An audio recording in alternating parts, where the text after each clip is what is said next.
Your friend Abuaji. Lapra aka Lapradre.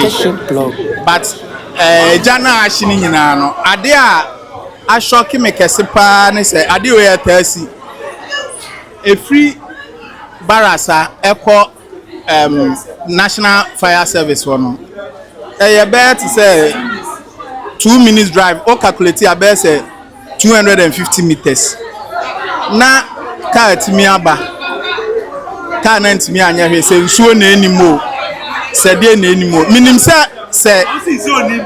say arm robbers echo attack ebi mu a police for kwa anya hwe ya chi ebi. Ba we mu de omo ba kon dan ni nyina say complete bend down from top to down mon non to ton bibi ahye ya de adwuma no omo ntimi nye ana say menti ase emfa because second time to next year within 2 minutes no moduru ana ahye grebe aha so roadside o we aha roadside o yan kasa ha layout ni ha na ya kase et se counter de ye ntimi nwram aha ha ya kwan ho main road Tudu e kwan we ya friend Tudu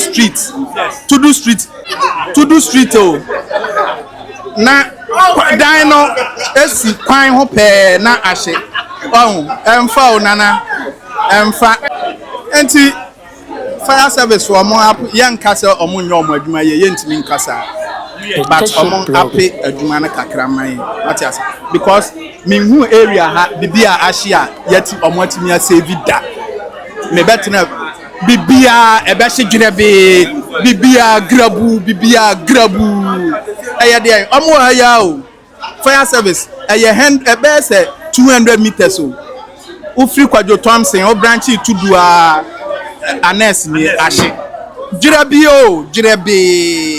ya kan jirebe atias ya mfa hwe yesika nyina ahye